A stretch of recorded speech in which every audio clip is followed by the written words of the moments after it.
berontak, apa teriak lebih kenceng, apa berusaha mempertahankan, pasti saya udah kena bacokan.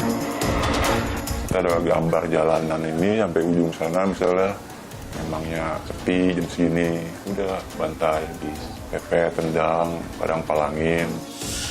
Barang siapa yang bisa menangkap begal jalanan di Desa Burangkeng akan saya kasih penghargaan 10 juta.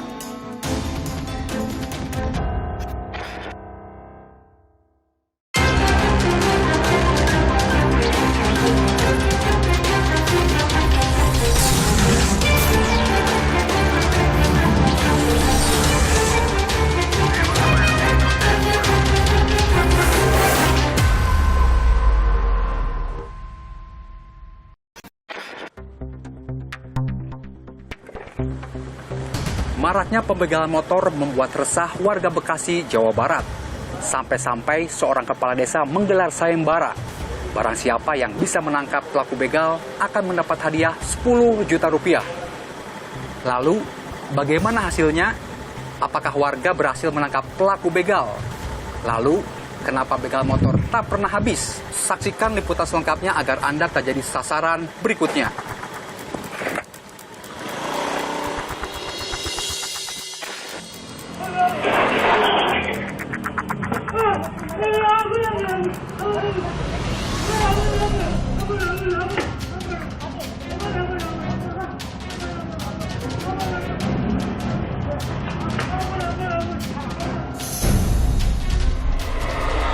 Inilah detik-detik saat kawanan begal perampas motor beraksi di Jalan Raya Desa Burangkeng, Kecamatan Setu, Kabupaten Bekasi, akhir Juni lalu. Sekitar jam setengah 4 dini hari, 4 kawanan begal mengeroyok seorang pengendara motor. Para pelaku menabrak motor korban dan mengancam dengan senjata tajam, lalu kabur membawa motor korban. Darurat begal kini tengah dirasakan warga Desa Burangkeng dan sekitarnya. Dalam sebulan terakhir, sekurangnya 7 kasus begal terjadi di wilayah ini. Kasus terakhir menimpa seorang pengendara wanita di Kampung Cisalak, Kelurahan Sumur Batu, sekitar 3 km dari Desa Burangkeng pada 2 Juli lalu. Pembegalan terjadi pada jam setengah 6 pagi. Kurang dari 1 menit, pelaku membawa kabur motor korban. Kami mendatangi rumah korban, Badriah. Saat itu Badriah baru pulang belanja dari warung yang berjarak 500 meter dari rumahnya. Tiba-tiba 2 orang tak dikenal memepet motornya. Saya keluar dari rumah, menuju ke warung sayur. Setelah itu, kebetulan di situ kan cuma ada 2 orang. 2 orang itu udah dilayanin. Udah pulang, terus saya dilayanin. Habis itu saya menuju pulang ke rumah. Tiba-tiba ada orang mepet dari belakang. Kirain saya orang kenal. Pas ditengok, ternyata orang nggak dikenal. Wah, ini pasti orang nggak bener. Saat kejadian jalanan masih lengang. Ibu 2 anak ini sempat berteriak minta tolong. Tapi salah satu pelaku langsung menodongkan senjata tajam. Badriah seketika pasrah, ia tak melakukan perlawanan. Sempet teriak tolong. Pas saya nengok orangnya udah megang celurit. Pikiran saya udah nggak bisa mikir apa-apa. Langsung motor saya gas, saya lempar.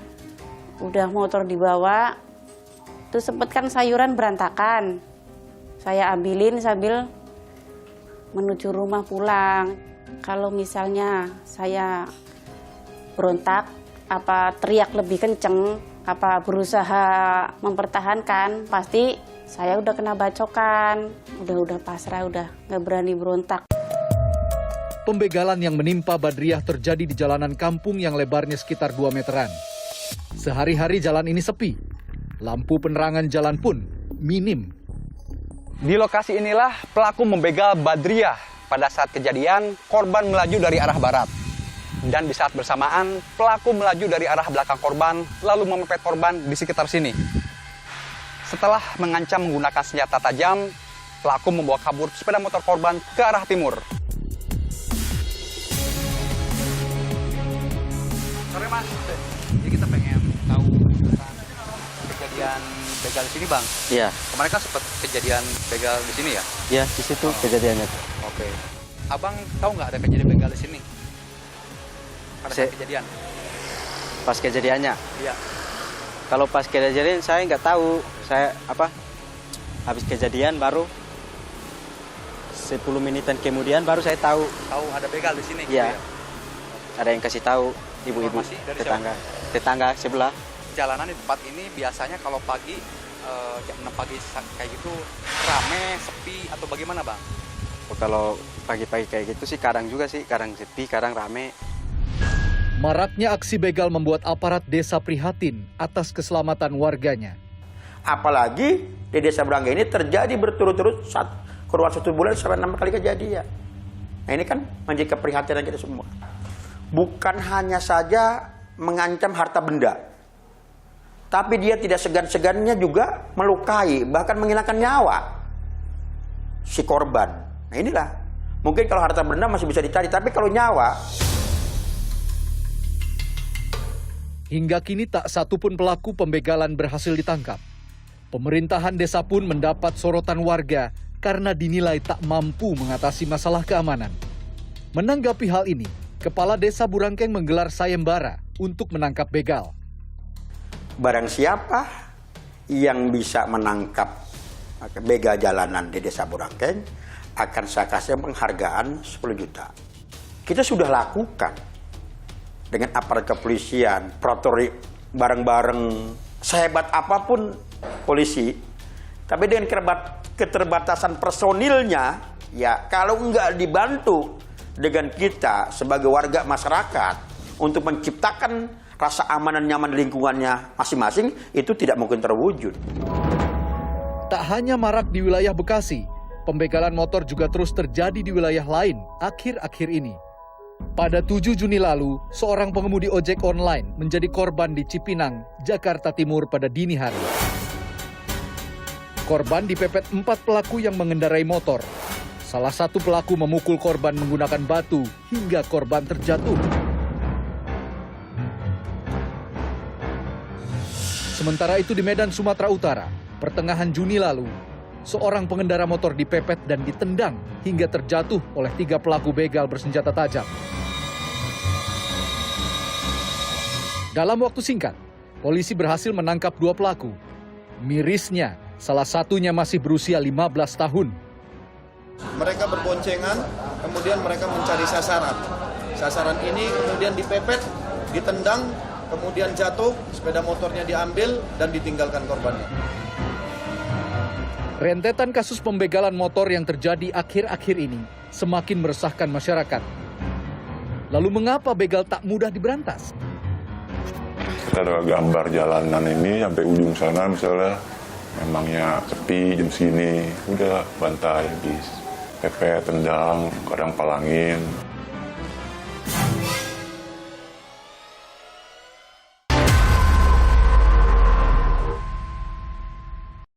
Orang kejahatan kan gitu. Iwan Jalu dan rekan-rekannya terpanggil ikut sayembara. Bukan hanya karena tergiur hadiah, Iwan mengaku ingin turut serta menjaga keamanan lingkungannya. Untuk begal itu sangat merasakan masyarakat, bahkan merugikan. Bahkan bisa kehilangan nyawa juga, kita kan selain harta, bahkan nyawa juga bisa kehilangan gitu. Makanya sama Pelura itu diadakan sayembara untuk memotivasi masyarakat supaya lebih semangat lagi untuk keliling kampung dan menjaga lingkungan supaya aman. Menangkap begal jalanan itu dikasih hadiah uang tunai 10 juta. Sebetulnya untuk menjaga kondusivitas lingkungan itu sudah kewajiban kami sebagai masyarakat. Malam itu Iwan berpatroli bersama beberapa warga lainnya, berkeliling kampung mulai jam 11 malam hingga jam 4 dini hari. Mereka menyusuri wilayah yang dikenal rawan begal. Ya kita kadang-kadang dari jam 11 malam gitu kan sampai pagi, sampai dengar suara azan subuh lah kan gitu kan. Rawan begal itu kan sekitar jam 4 sampai jam 3 pagi. Kalau untuk itu, titik-titik yang rawan itu ada beberapa titik. Yang pertama di daerah Burangkeng, deket bekas kantor kelurahan. Dan yang kedua, Boktol 41, karena itu kan gelap dan sunyi gitu kan. Sama di area tol. ke Simpang 5. Malam semakin larut, beberapa titik rawan mereka datangi. Tapi tidak ada tanda-tanda adanya begal. Apakah ini salah satu titik rawan begal di Burangkeng? Betul, ini adalah salah satu titik rawan tempat begal. Gitu. Ini yang paling rawan ini di sini. Kalau udah malam ini sini sangat sepi. Ya, warga Burangkeng, bahkan warga dari luar Burangkeng juga kan melalui jalan ini bisa lewat sini gitu kan. Orang berangkat kerja gitu, orang ke pasar gitu. Sepekan berpatroli, Iwan dan kelompoknya belum juga menemukan begal. Meski begitu, mereka tak putus asa dan akan terus berpatroli. Hari ini patroli gitu kan untuk mendapatkan begal atau tidaknya itu belakangan. Yang penting kita bisa menjaga lingkungan. Mungkin dengan adanya kita melakukan kegiatan ini bisa mencegah lah gitu kan. Walaupun tidak dapat begal, kita tetap setiap malam pasti lakukan kegiatan ini untuk mencegah. Inisiatif menggelar sayembara menangkap begal di tengah masyarakat dinilai sebagai cerminan frustrasi terhadap kinerja aparat penegak hukum. Hal ini harus menjadi evaluasi bagi polisi. Pada akhirnya memang ini juga harus menjadi evaluasi bagi penyelenggara negara, utamanya penegak hukum, bahwa ada yang belum maksimal dalam pencegahan kejahatan yang berlangsung. Kita hargai, kita dukung inisiatif masyarakat, partisipasi masyarakat, tapi jangan sampai masuk ke dalam perilaku main hakim sendiri. Kami mencoba meminta tanggapan Polres Metro Bekasi atas fenomena ini. Namun permintaan kami tak diakomodasi dengan alasan sibuk. Pelaku pembegalan kerap ditangkap dan dipenjara. Namun hal ini seakan tak membawa efek jera. PU, mantan begal asal Kabupaten Bekasi yang kami temui baru-baru ini, pernah mendekam di penjara tapi begitu bebas. Ia mengulangi perbuatannya. Pernah kan masuk. Saya kena setahun lah masalah kurang lebih. Kan BB nggak ada kan, BB kita buang. Bersama 5 kawannya, PU biasa mencari mangsa saat jalanan sepi, antara jam 1 dini hari hingga jam 4 pagi. Mereka beroperasi di wilayah Tambun dan Setu. Jika korbannya melawan, PU tak segan melukainya. Saya bertiga, 3 motor 6 orang. Biasanya keliling di daerah mana. Gitu. Terus kita ada gambar jalanan ini sampai ujung sana, misalnya memangnya sepi jam segini, udah bantai habis. Pepet, tendang, kadang palangin, turun. PU dan komplotannya mengincar sepeda motor jenis Matic. Selain di pasaran harganya tinggi, motor Matic juga cepat laku. Paling sering dan paling kita anak lah ya, itu harga lumayan, maksudnya masih tinggi lah harganya dia, nggak kayak yang lain kan udah hancur ya, murah kayaknya. Karbu aja kalau kosong masih laku 4,3, kita 3,5 itu kosong. Surat-surat. Kadang kalau kita lagi hoki ya di joknya ada surat-surat, ada handphone. PU menjual motor hasil begal pada seorang penampung di wilayah Bekasi Utara. Ia tak pernah mengetahui kemana motor-motor tersebut selanjutnya dikirim. Kalau ngebuangnya sih nggak ribet-ribet bang, katanya juga kita kirim gambarnya aja dari yang jemput. Masih dari daerah Bekasi juga. Tapi kalau emang nggak ada yang jemput, misalnya payah gitu, barangnya payah, ya mau kita anterin ke sana. Datanya dipretelin tadi sana. Yang cakep-cakep mah dijemput sama dia. Beberapa faktor menyebabkan kasus pembegalan sepeda motor terus terjadi. Minimnya patroli keamanan, ditambah minimnya lampu penerangan jalan, membuat begal leluasa menjalankan aksinya. Infrastruktur di lingkungan kita terkadang itu menjadikan pelaku kejahatan kondusif dan efektif dalam melakukan aksinya. Misal, minim atau cukup jauh dari jangkauan penegak hukum, jarang dilalui atau dilintasi patroli penegak hukum, minim penerangan jalan, sehingga menjadikan satu lingkungan itu kriminogenik atau kondusif dilakukannya suatu kejahatan. Lantas, apa yang harus dilakukan saat bertemu begal? Dan ketika melakukan self defense itu mungkin saja dia melukai orang lain, membuat tindak pidana, itu boleh aja.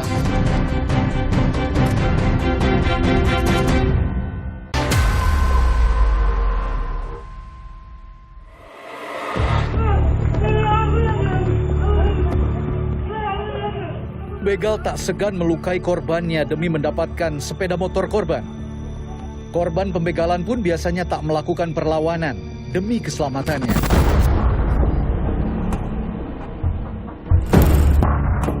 Namun Silmi, seorang karyawan perusahaan swasta di Jakarta Pusat, pernah menghadapi pelaku begal dengan cara tidak biasa. Saat itu sekitar jam 2 dini hari, Silmi pulang kerja mengendarai motornya. Saat melintasi Jalan Dan Mogot, Jakarta Barat, 4 pelaku begal tiba-tiba memepetnya. Satu temennya itu langsung motong gunting motor gue di depan.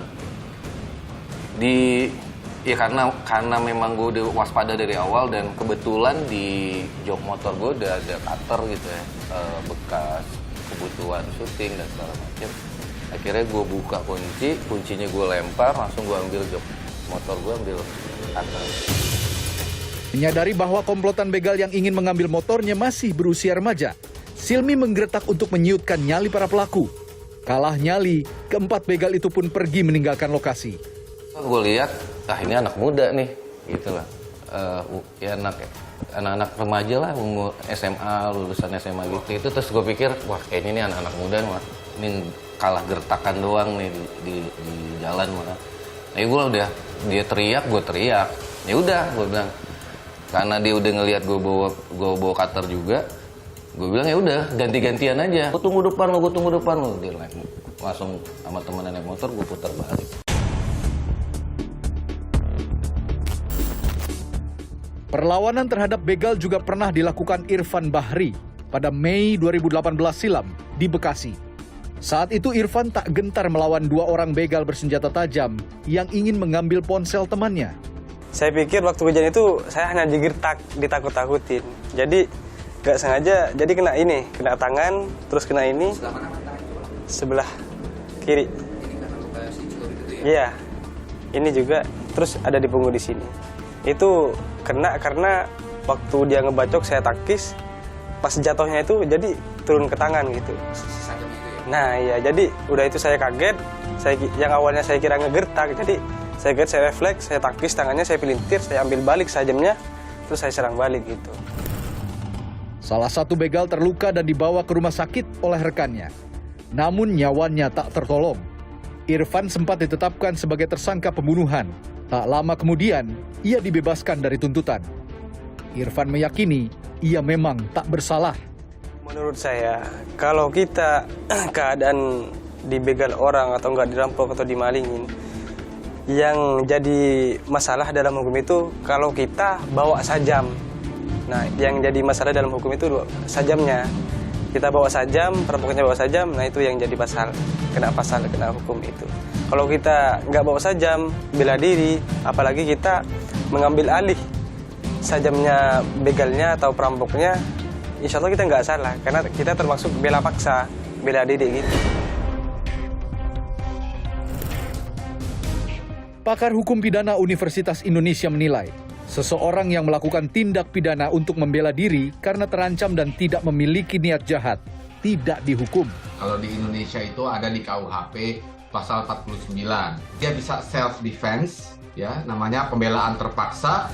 Dan ketika melakukan self-defense itu mungkin saja dia melukai orang lain, membuat tindak pidana. Itu boleh aja, ya, asal ada kondisi-kondisi tadi. Yang pertama, dia terancam.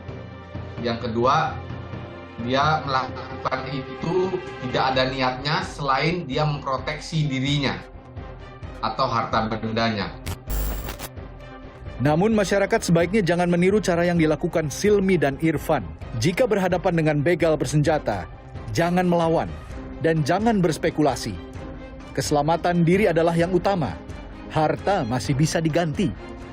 Saya sangat tidak menyarankan masyarakat untuk melawan karena lagi-lagi kita tidak tahu ya. Memang ya Mas ya, beberapa pelaku kejahatan itu tidak betul-betul ingin melukai korban. Dia hanya ingin menggertak supaya kita menyerahkan barang yang kita punya ya. Tapi ya kita nggak tahu ya, namanya faktor-faktor impulsiveness di lapangan, spontanitas, tiba-tiba melukai atau menyebabkan kita punya kerugian fisik yang lebih besar, kita nggak pernah tahu. Jalanan sepi jadi tempat incaran para pembegal. Namun aksi mereka bisa dicegah. Di antaranya dengan menambah lampu penerangan jalan dan memperbanyak kamera pengintai. Pertama yang harus ada itu adalah penerangan jalan di banyak titik, di banyak tempat. Wilayah-wilayah yang gelap, CCTV itu dilengkapi dengan pamflet, dengan satu pengumuman bahwa misalnya area ini diawasi oleh kamera keamanan. Harapannya itu bisa mengurungkan niatnya untuk melakukan kejahatan itu dulu. Selain itu, agar teror begal dan kejahatan lainnya tidak menghantui masyarakat, kehadiran aparat penegak hukum mutlak diperlukan. Harus ditambahkan juga dengan kegiatan patroli kepolisian yang aktif. Kehadiran aparat penegak hukum secara fisik juga akan menggetarkan calon pelaku yang ingin melakukan aksinya.